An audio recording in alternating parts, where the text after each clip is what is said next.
Welcome back to my channel. Today we're going to be talking about the rude comments that I get and you probably get as a foster parent. Some of my responses back to them. I've had quite a few requests actually for this video, so I hope you guys enjoy. Alright guys, let's get right into it. So, the rude comments you get. So, one being, are they all yours? Like, first I just want to talk about the judgmental looks that you get. Because most foster parents have larger families, mixed races, mixed ages, and it can be confusing to the onlooker, but that doesn't mean people have the right to say rude comments. Oh, they can't be all yours. Oh, you're babysitting. Like, it doesn't matter if they're all mine. Yes, they're all mine, first of all. So people don't need my explanation. They don't really deserve that. I just politely say, yep, they're all mine. And then, it's, oh, there's TV and, oh, wow, big family. Like, I don't understand why there's such negativity about big families. It's the more to love. Why not, right? Actually, I haven't been getting as many lately because both of my older girls are in school, so I just have the baby with me during the day. But that is the one. And just the looks and the judgment. You can just see people judging. Not that I really care, but just people can be rude, The other comment I get a lot is she a drug baby? Just people assuming things about the case. And they know, I guess not everybody knows, but it's a confidential thing. I can't really talk about it. So, first of all, asking me a rude comment like that is going to get you nowhere. Second of all, why do you really need to know? It's none of your business. I get that you're curious about foster care and why kids, and you assume the worst, but just be kind. Is she a druggy baby? That's the one that I just really can't stand. They'll just say really mean things about the bio families, oh, are they drug addicts? Are they in jail? Are they, the low lives of the world? You have to take care of their kids.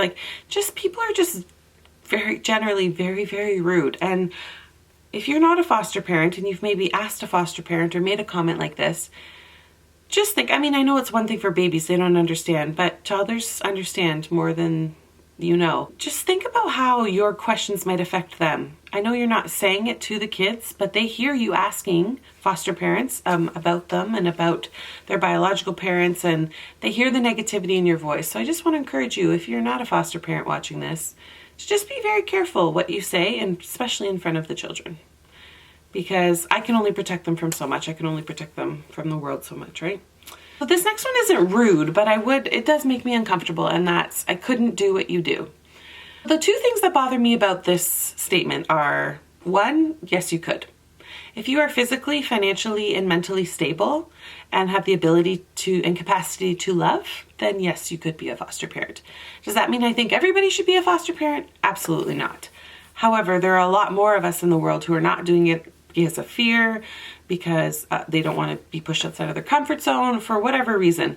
But especially if you're Christians and you go to church, this is something God calls us to. So I just really want to encourage you to pray about that and look inside your heart and see if you can find room in your heart and in your home for one of these kids, because the need is massive.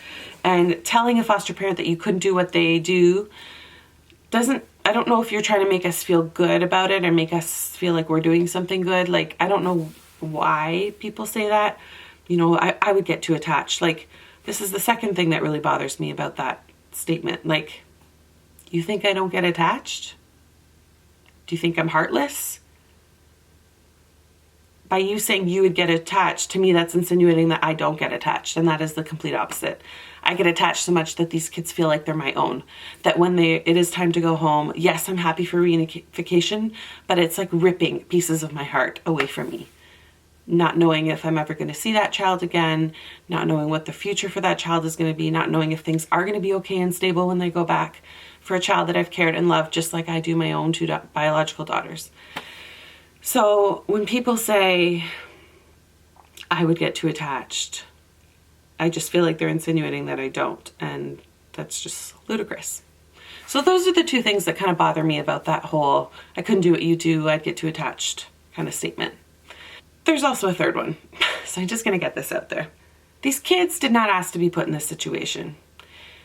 Don't ostracize the kids. Don't blame the kids. Don't view the kids as bad kids, as foster kids are bad kids. They're not. They're innocent. They got put into this situation by no means of their own. And if anything, they need more love and support. More people from our community reaching out to help them. And as a 31-year-old woman who has been married and has had loss in my life, who has had many joys in my life, who has birthed 2 beautiful babies, my emotional capacity to love and let go is far more developed than a child who has to get ripped from their home, put into a brand new home, try and figure things out. Then maybe they get moved because those foster parents weren't equipped to handle their needs, and they get bounced around through the system. They are the ones that don't have the emotional capacity to handle it. So if you're saying I would get too attached, you're an adult. And I'm sorry if this sounds harsh, you're an adult. You have the emotional capacity to deal with that loss. I'm not saying people have dealt with different types of loss and grief and different family situations, different situations in their life that may not allow them to be a good foster parent. And I don't think those people should be foster parents. But I do think there's a lot more people in this world that don't do it, A, because they don't want to get involved in other people's messy situations. B, they don't want to uproot their lives in any way, shape, or form. They want to, do their everyday, regular comfort things. They want to be selfish and not selfless. And that's not what we're called to. And I know I don't talk a lot about my faith and Christianity and stuff on this channel. And I'm not saying only Christians should be foster parents by any means. I like to think I'm a very open and accepting individual among many religions, but I believe what I believe. And I believe if you believe the same thing that I believe, that you should be doing more for foster care. And whether that's actually having a child in your home or supporting in other ways. But, when you look at the statistics and you just think that if more people in churches alone would step up and help these kids, then there wouldn't be this issue. But we're not willing to do it.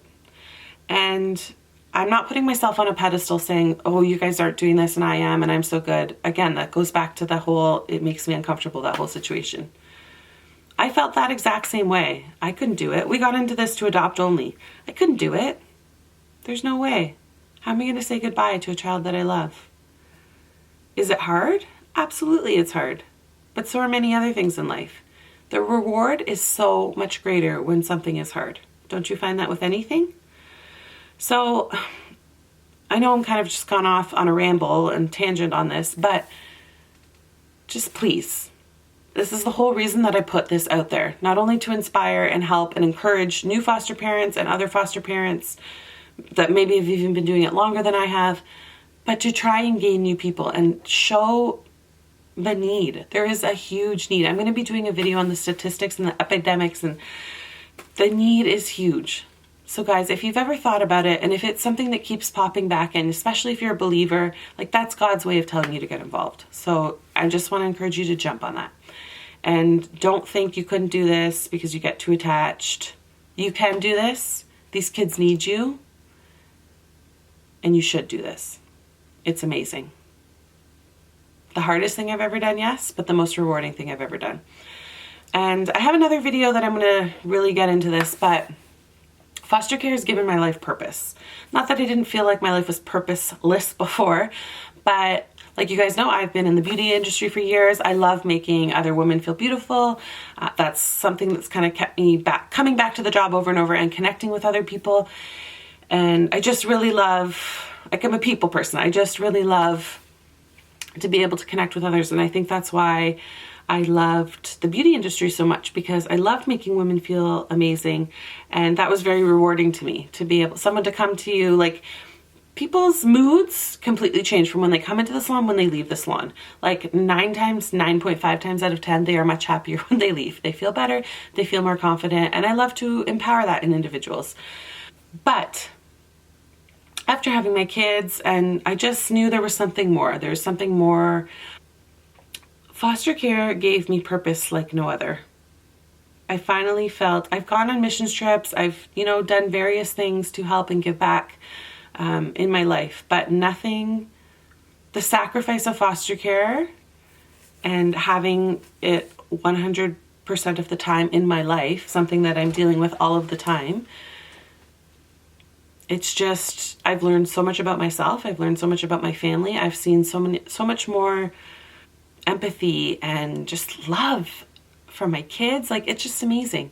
And whether I foster kids forever or not, I don't know. I mean, God has the path laid out for us, but I know I'll somehow always be involved. And now I think once you know the need, you can't ignore the need. So get involved any way you can. There's tons of organizations that will help. Even if you want to donate a backpack for a child in care.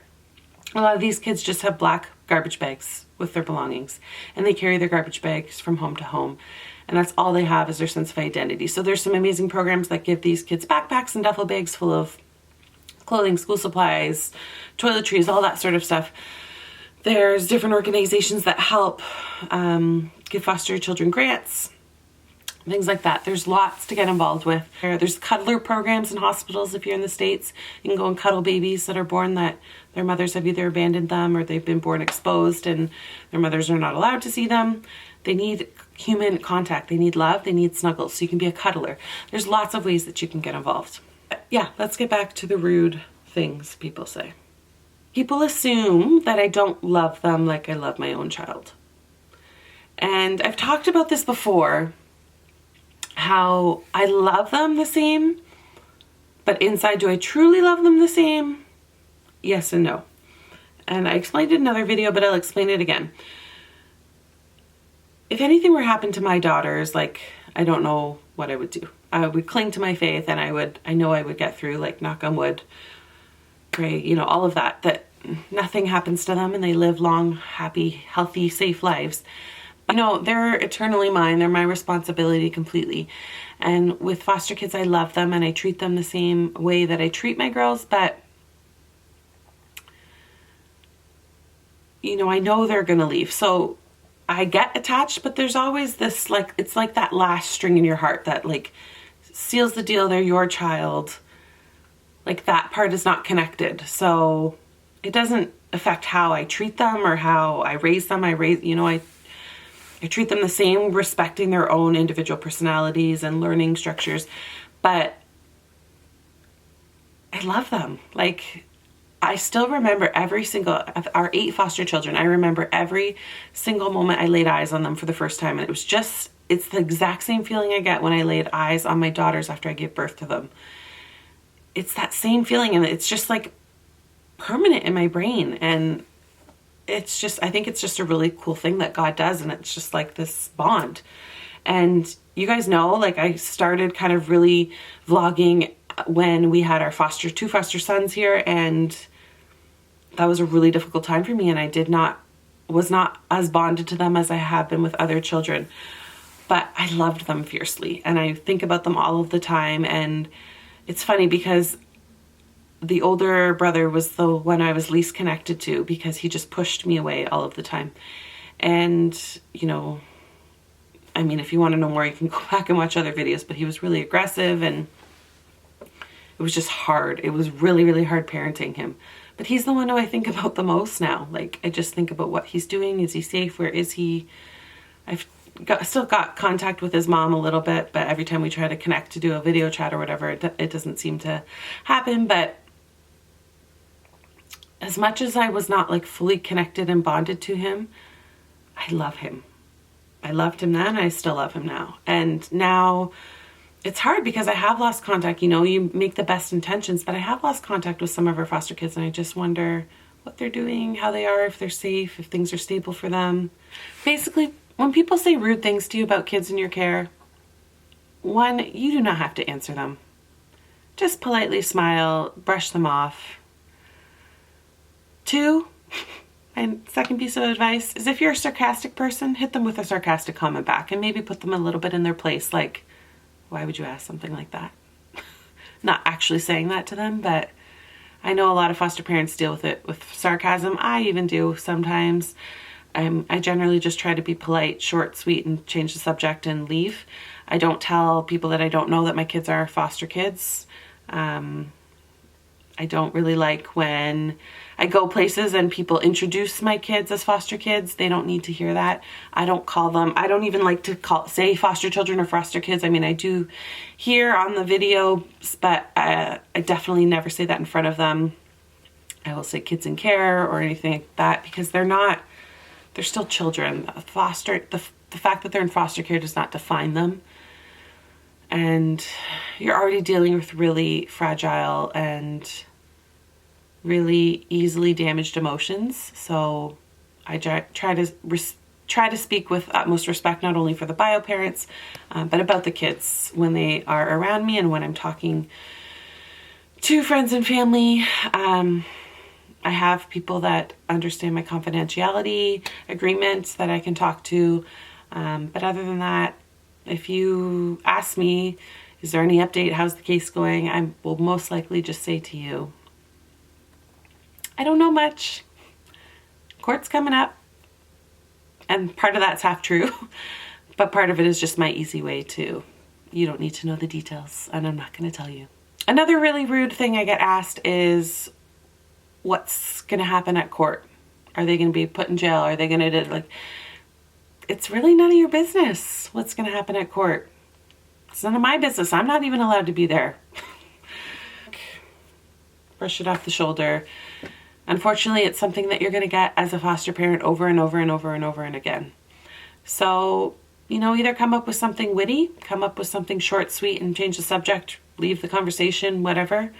It's okay that people are curious. It really is okay that people are curious and they want to know questions. And that's one way that you spread more awareness for foster care. And like I said, I really do try and spread awareness for foster care. So when people ask me intelligent questions, I'm happy to answer them. When they ask me what the court process is like, it's much different than, well, what's going to happen to mom at court at the next court date?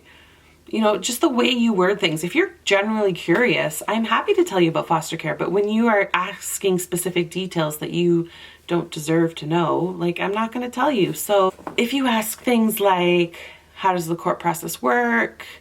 Because many people know we want to adopt to a child that truly needs it. We're not hoping for anybody to fail. I don't know how many times I have to say that. And I still get people in the comments saying things like, she's not your child, and why are you so upset? Think of how the bio family must feel. Like, my grief is my grief, my sadness is my sadness, my attachment to these kids is my attachment. It's not your place to judge. I'm sorry if that comes off a little snarky, but I'm just kind of over it in the comments. But I'm happy to talk to you about the process and what it takes to become a foster parent, what the court system looks like. I'm happy to talk about that, but I'm not going to talk about direct specific details, so don't ask me. Just remember, you don't owe anyone anything. And these precious children are your precious children. And if people have rude things to say about them, then they don't deserve to be talking to you. So that's it. That's all I got for today, guys. So if you like this video, throw some thumbs up. Leave some comments. Let me know what you guys say to rude comments and what are some of the rudest comments that you have gotten. Maybe I'll do another one a little bit more detailed, but those are the top. Are they all yours? I couldn't do what you're doing. I get to attach statement. Again, not that that's rude. People aren't saying that to be rude. I feel like people just blanket statements say that. Like, everybody I talk to says that. Every single person that I talk to about foster care says that same phrase in one way, shape, or form. And it's just, before you say something like that, think of what you're actually saying and what you're insinuating about me, that I can do it.